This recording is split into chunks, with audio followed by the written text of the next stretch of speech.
Hello and welcome to Super Over. Oh, what it's been a great weekend for cricket, isn't it? And it's just been some amazing matches. Let's look at the matches on Sunday itself and let's talk from there. As of now, if you look at the points table at this point, it just looks like Chennai and Delhi are the two teams which look like the teams to beat. They should be facing each other in the final.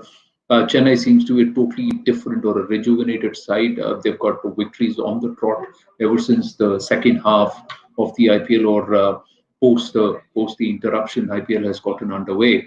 Dhoni may not be magical with his bat, but under his leadership, there are some stirring performances all round. And even though the match last evening went right down to the wire, they were able to stave it off despite a few stumbling blocks in the one required of the last ball and Deepak Chahar also present there with Shardul Thakur right down to Deepak Chahar. They have confidence that they can pull through, and that just came about. So 16 points in 10 matches, 8 victories and 2 losses for Chennai.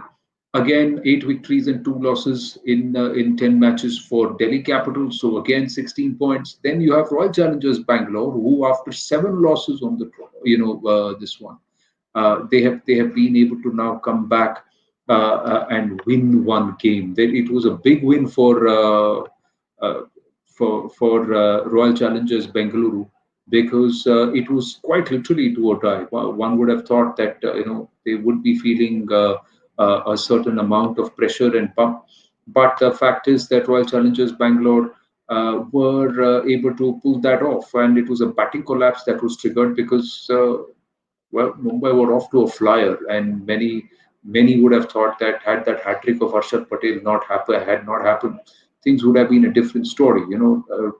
See strong, robust scores right at the top for Mumbai Indians with Rohit Sharma and starts there with Rohit Sharma and Quinton de Kock, and they were what at 57 when in the 50s and in just about in the seventh over when Quinton de Kock got out. So after that, the fall, it was purely Harshal Patel, who's also among the top wicket takers so far. Something magical or something good, and the rub of the green is with him. So it seems to be working for him there. But overall, one gets the sense, if you were to talk about the match today, one gets the sense that it's not going to be easy for either Rajasthan Royals or the Sunrisers Hyderabad, although Sunrisers Hyderabad have a better mix in terms of the team, but they need perhaps a batting lift at this point in time.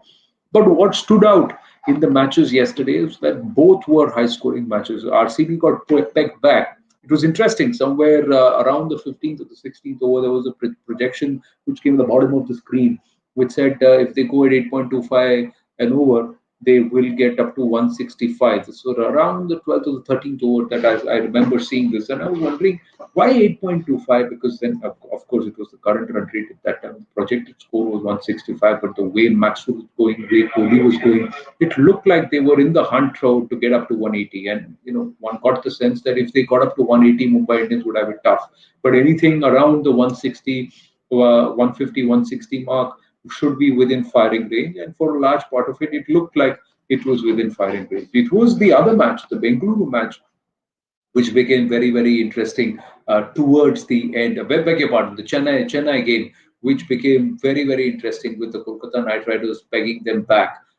Some interesting, scores and contributions for Kolkata Knight Riders, especially from the middle and the bottom half of the order, with Russell and Dinesh Karthik getting in that flourish to try and take that score to 171. But Chennai looked on song and on course till the time Rituraj Gaikwad was there, Faf du Plessis. They were going on song. Moeen Ali comes in and he's announced his retirement from all forms of cricket internationally. But he looked very much there up in the middle. So plenty of developments which have also happened between matches and between the time we speak and the matches that have happened tonight. And if you were to look at the overall outlook towards the Sunrisers versus Hyderabad game, it is a game where Sanju Samson will look for his team to come out and play an all-round game, because this is do or die. If I were to look at the points table at this time, just looking at the points table, one is sixth in the points table, the other one, Sunrisers Hyderabad, are right at the bottom of the table. Both have played 9 matches, and they have losses on the trot. It's a forgettable season for Sunrisers Hyderabad. Would want to get some runs under the belt. They seem to have a good outfit, but sometimes होता है ना कि आप click नहीं करते यार, आप कुछ भी करोगे आप हारते रहते हो, उससे कुछ होता नहीं है.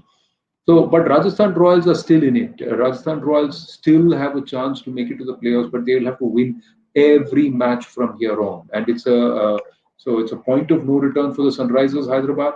But then Rajasthan Royals will have to win every match, and so Jofra Archer nahi, Josh Butler nahi, Ben Stokes nahi, but फिर भी they seem good. But अगर it just takes one element of magic. Her match में किसी ना किसी को कुछ तो मैजिक दिखाना पड़ेगा. And Sanju Samson against Delhi Capitals again, it was like you can't have a lone warrior kind of a situation. There has to be a collective effort. Sometimes I feel that if the top six batsmen think that they need to get 13, 10 balls, 13, 15 balls, and they play with that kind of an approach. Each one of them says, I'll have a strike rate of 200. 15 ball, 30 run, 15 ball, 30 run. If 5 or 6 players go out with that attitude, yeah, 2 or 3 may get out, but the others may just get to that number. And if you put the numbers by the end of the innings, you may still have your team seen somewhere around 160, 170. The other aspect is one of them plays one big innings and the others score around him. And if somebody gets a start, then you ensure that that person stays on till the end, plays out the full 20 overs, and gets the runs. Is that possible? Can we see that happening? Of course, it's possible, and we can see that happening. But how often? That is another question, another aspect that one needs to find out. Interesting bit that happened. It was nice to see that gesture, and of course, everybody was looking at it, and it made those so cute, so nice, so good kind of moment. Is when Rohit Sharma and Virat Kohli, both Ishan Kishan and Virat Kohli both went across to say hello to them, to check on Rohit Sharma after he got injured. That was a nice moment. That was a purely good cricketing gesture and a moment which people would like to see. And overall let's see Sunrisers Hyderabad का match थोड़ा मेरे को तो उतना exciting नहीं लगता मुझे तो थोड़ा ये दोनों टीम्स ऐसी हैं जिनको I don't see them playing in the final but yeah there is a story within a story so do you want to look at these teams and say all right let's do something interesting something exciting and can we make a match out of something will it go from nowhere to somewhere I don't know. It's just like what I'm doing right now. It's just rambling on. That's what you get the sense when you see these two players and what's happening. Life coming down from Dubai today. Again, Dubai should get again 160, 170 should be the par score, and the team that wins the toss may look to try and bat first. Is there an equation where you think that batting first makes sense or batting second makes sense? David Warner, I don't know if he wins the toss, he may just want to go out there, bat, and get some runs out in the middle, put up a big score, and give their team a little bit of salvage, some kind of respect out of a season that has been forgettable for them. So Vridhiman Saha, David Warner, Kane Williamson, Manish Pandey, Kedar Jadhav. If you look at that, Abdul Samad, Jason Holder, Rashid Khan, Bhuvneshwar Kumar, up to number 9, they can bat. That's how good Sunrisers Hyderabad can do. Rajasthan Royals, Liam Livingston, Yashasvi Jaiswal, Sanju Samson, David Miller, Manipal Mumro, Rian Parag, Rahul Tewadia. Till about number 7, 8, they still have some amount of batting. Even Tabriz, Shamsi, and Sarkaria can do some. But you still have Karthik Tyagi will remember what he was able to pull off when they got that victory the other day, last week, and it was that last ball wonder which just took away the victory from the Punjab Kings, and you could see KL Rahul not able to believe that they could lose a match from a position where they just needed 3 runs to win top of the over, and they ended up losing that match because what happened thereafter. But it will be interesting. Statistics that matter. Let's try and look at some of the numbers. Bhuvneshwar Kumar's bowling average of 57 is his worst in any season of the IPL, so he's struggling. David Warner again Batting average of 24.4 this year is the second worst in the IPL. He is struggling. Liam Livingston needs just 24 to tally 4,000 runs in 2020. So there again, shout out to Virat Kohli, who became the first Indian to get 10,000 runs in the T20 format, and he's now number 4 in the list, ahead of David Warner, who was at 10,019.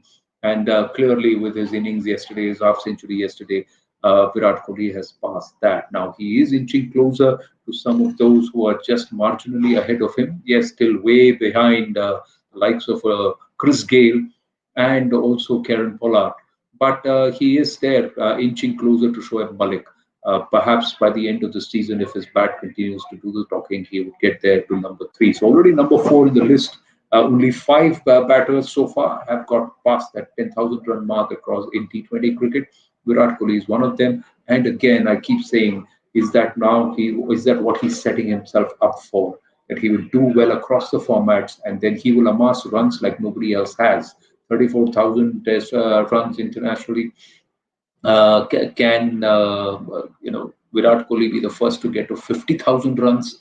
That is the big question many are asking, and a lot of people are looking at: will he be the first to get past the 50,000 runs in cricket? Uh, if it is international cricket, then why not? But I'm just saying 50,000 runs of cricket, that's a lot. Can Virat Kohli focus himself to do that? We'll have to wait and watch. For the moment, it's Sunrisers versus Hyderabad, bottom of the table kind of a fight. There's more in it for Rajasthan Royals versus Hyderabad, beg your pardon, and there is more in it for Rajasthan Royals, who still have that slim chance of making it to the playoffs if they win every match from here on and do it convincingly. Let's hope we have a good game of cricket. Thank you for watching. Bye bye.